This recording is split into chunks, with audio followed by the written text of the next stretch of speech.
The biggest patch ever is coming to Battlegrounds today if you're watching the video when it gets released, and I want to give you some tips or just some things to keep in mind before jumping into this completely blindly. In the background you will just see a nice Stas APM Hunger Game to, give you something nice to watch while I'll be talking about these things. First of all, we're getting so many new buddies, things have to be broken. Almost every big patch that we get, new tribe, whatever, there's always like a couple broken cards that need fixing really fast. Like last time I remember Frogger, at first people were like, okay, Frogger is alright, it's more of a meme, and then it became absolutely broken, everyone forced it and it got nerfed like a week after. There's definitely gonna be stuff like that, so look out for the broken stuff. If you find something early and you think it has potential and you're winning games with it, keep doing it before it catches on and before it gets attention and before it gets completely nerfed in the ground. Like, that's just an easy way to have fun and climb some free ranks. Now the best way to notice these things, if you're serious about it, you can follow a bunch of creators on socials like Twitter, or just I'll try and keep you guys posted on this YouTube channel as well, so don't forget to subscribe for more content.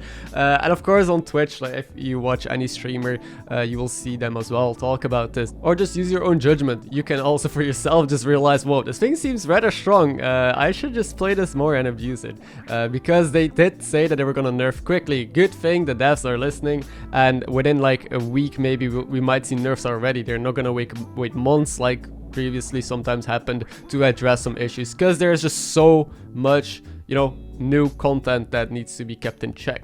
So look for broken stuff. There's gonna be broken stuff. You can use that to your advantage if you want to gain some ranks. Now, another thing that people discuss is the meta. What is the game gonna feel like and play like? A lot of people have been saying tempo, like people are just gonna play strong early stuff because you get early buddies and because leveling to 5 is more expensive. And then people have been saying, oh, it's gonna be even more high rolly. There's so much more economy, so much crazy high roll buddies. And in the pre-release stream that we saw as well, where some streamers got to play and test out the buddies, everyone just leveled to 6 and 5 and everyone still did broken stuff on higher tiers.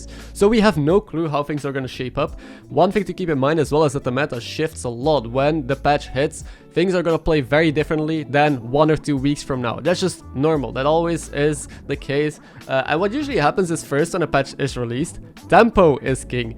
And then it usually goes greedier and greedier, and that is just the evolution of most metas. Why? Because when new stuff hits, people experiment. A lot of people are trying new things or trying greedy lines and trying to, make buddies work and new heroes. And because of that, people make suboptimal plays, people make some plays that, aren't necessarily the best.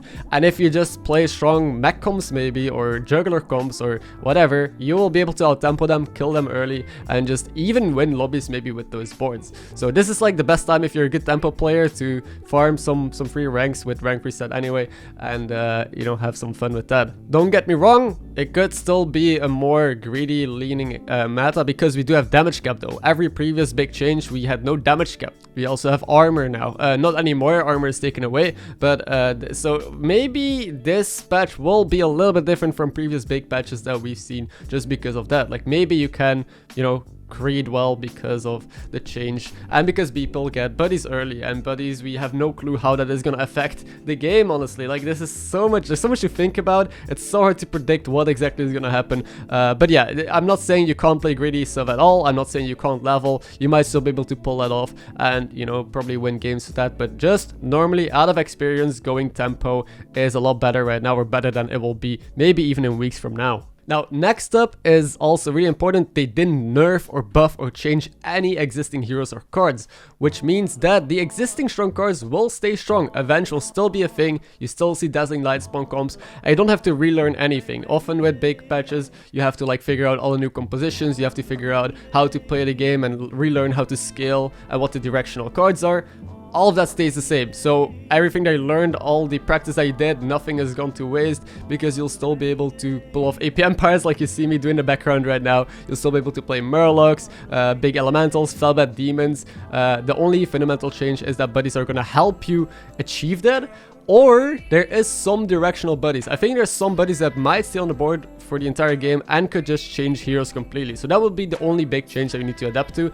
The playstyle of some heroes together with our buddy. But I think essentially most of the game stays the same, and you should just not have too much difficulty if you had previous meta with this meta, knowing how to build boards and go into the late game. There's still Reborn MarkMcKz, there's still Amalgadons which will win lobbies. I think most boards will end up looking the same in the end game. But yeah, just so you know, there's nothing too fundamental that you'll have to relearn, except for some specific buddies and heroes and their interactions. Maybe we will see patch notes though soon, after a couple of weeks again, with finally some nerfs to cards if they stay too strong.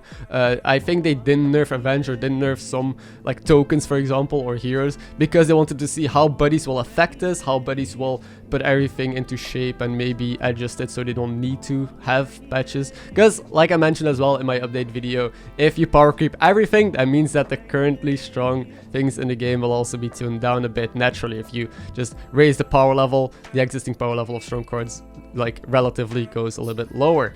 We'll have to wait and see, but that is so far all I can tell you. Also, Lobby Legends got, was announced already, but they gave us more info. This ranked season is gonna count towards Lobby Legends, which, in case you don't know what it is the official esports for Battlegrounds. Yes, Battlegrounds is now an official esports game, so if you want to try and be one of the best and maybe compete, then this is your time. We have no specifications yet, like we don't know what rank you need to hit. All we know is that they mentioned there's 2 Lobby Legends events this season, so there might be 2 tournaments during this entire season. There's going to be ladder invites, that's all they mentioned as well, but we're going to get more info soon. So this is the first time where your rank matters. So because there's a rank reset, everyone goes to 0. Now how your hidden MMR and external MMR works, I'll quickly explain it for those who don't know, but your visual MMR is just what shows up, is going to be put to 0, and your hidden MMR, which is based or used for matchmaking, is going to stay the same, or is going to redistribute it. So it's going to shrink a little bit. Basically, external MMR always goes to 0, and hidden MMR is kept at 8k. So there's this bell curve, you can Google it if you want. It's like basically the curve on which all the ranks are distributed. It's going to be shrunk down, so matchmaking is a bit cleaner, and everyone can have their bonus up until somewhat close to their previous rank, unless you were really highly ranked, then your bonus falls off at like 8k MMR. And I think I'm just gonna announce it, but I'm probably gonna really push for Lobby Legends and trying to be one of the best. I tried it once like a while ago, see how high I can get. I was able to get up to rank 4 EU. Now this season I never got like insanely high. I think I got to top 100 a little bit. I still end on the leaderboard here, but I didn't really grind much because there was no reason to grind. MMR doesn't matter, and essentially, I prefer making content more, so I put my time into that. We'll see how I can manage next season, but if you want to follow my journey, I will be streaming it as well on Twitch today as well. If you're watching this video right now before the release and you want to, join all of us on Twitch while we theory craft and test out the new stuff, I'll be having a little bit of a pre-release party on stream, so be sure to check it out if you want to join in the hype right before the patch drops. It's gonna be a lot of fun. Another important change during this patch is that tier 5 cost is increased. Now, a lot of people have been saying, oh, leveling to 5 is dead. A lot of people have been saying it doesn't change anything too fundamentally, because, the greedy heroes will still be able to power level. But now, instead of just making, the decision without thinking, there is actually a lot to consider. I think overall it's a good change. You will see people push less to tier 6 right away, unless, of course, you map it out properly. But it is just a way bigger decision now. Like, are you willing to sell stuff and just level to 5 early, take probably a bigger hit, but try to stabilize, or not? One thing I'm scared of though is that it incentivizes triples a lot. Like, this meta might be a lot more about triples than previously, because now leveling to 5 of course is harder, so tripling into 6s is a way bigger deal. And if you want to hit early 5 drops, you need triples. It's really hard to try and get to 5 early, so you just need to try and triple into 5s if you need that direction, or otherwise you'll have to use your directional cards on tier 4 or your buddy or your hero power to try and stabilize. So maybe that is going to be the case. People are just going to look way more for triples. People will stay down and play more tempo combs because of that, which is the main reason I think why people think tempo is going to be the thing. But honestly, I think people are overestimating this change, because keep in mind, you get buddies that give you gold, that give you a lot of economy and extra resources, so leveling to 5 might actually end up even being cheaper because of the buddies providing you with so many more tools to allow you to just level there, or so much gold. Like, I think a lot of heroes gain so much more like extra stuff here. The power level got raised so much that using like 2 extra gold, or what is it, just to go to 5 is like a very minimal thing that maybe is just gonna be overlooked a lot. So again, all I can do is speculate. I see both sides of the argument. I think it's going to be somewhere in between. I think tier 5 is, being more expensive is going to have a little bit of an impact, but I don't think it will just turn everything into a super tempo heavy meta. I think the game will still be, played like it is right now. Now, some extra additional info is that with buddies, you have to adapt your early playstyle. So the early game will most likely be different. I'm a big fan of the 4-on-4. If you don't know what it is, it's basically just leveling 4 times in a row. So you're on tier 4, on turn 4.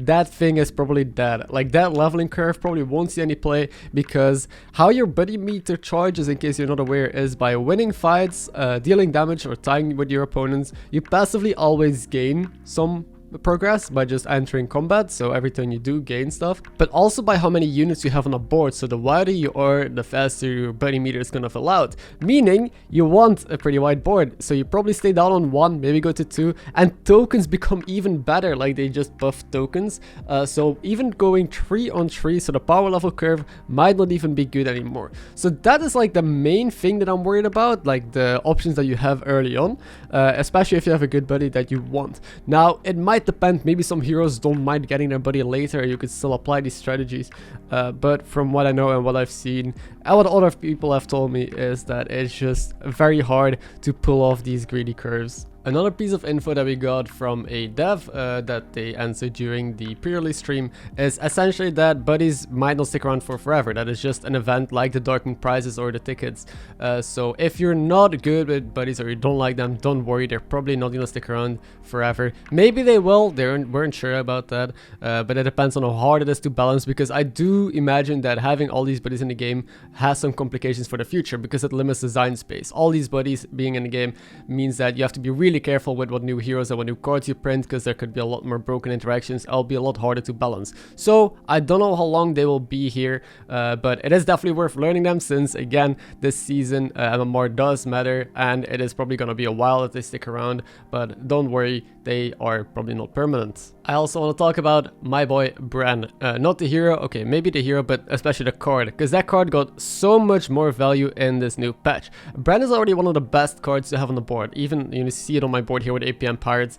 It just allows you to snowball super hard, because Amalgadons are still the best card in the game, but now also with buddies. A lot of buddies have battle cries, you can steal buddies. Like, there is gonna be so many cool hidden broken interactions that I think Bran is one of those key cards that you want to find in the game.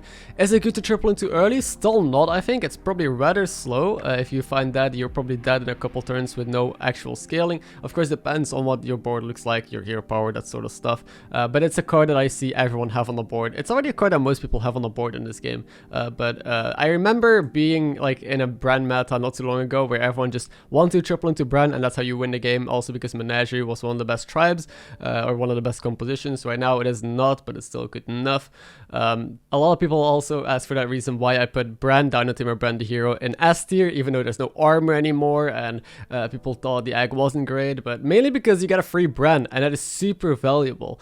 I think Bran definitely is going to be one of the higher winning cards in the next meta, so keep that in mind if you're, playing this game, and if you stumble up onto a Bran on tier 5, to not just skip it. No matter what board you have, I think it will always be useful. Last but not least, it's the time to experiment. The start of the patch is always the most exciting time, because this is when everyone is trying out weird stuff, where MMR is reset and you still have a bonus, so it doesn't even matter if you lose some games.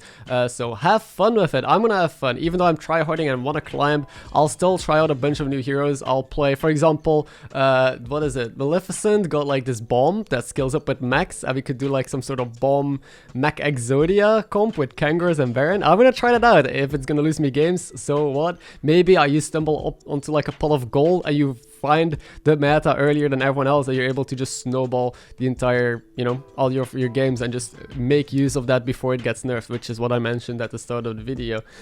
So yeah, if you ever feel like you can't really have fun in this game, this is the best time to just have fun together with everyone else, before the meta gets refined and maybe nerfs come through, and we'll see all about that. Again, this kind of contrary to my second point, to just try hard and play tempo comps if you're out for MMR, because everyone is experimenting. But yeah, if you're experimenting, the loss that you will suffer is just way minimal than it will be in the future. Keep that in mind. Other than that, I have nothing much to say. Quickly commenting about the APM game. As you see, I'm going into full Amalgadons.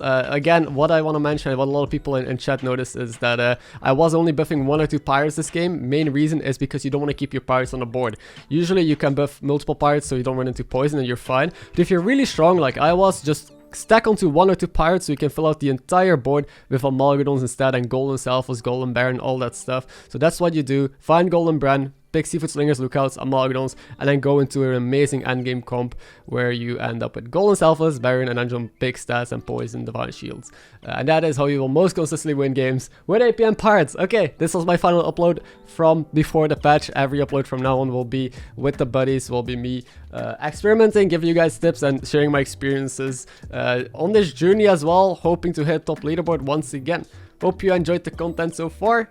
Thank you for watching, and I will see you hopefully in stream tonight, and if not, you know, just any other upload. Take care, have a good day.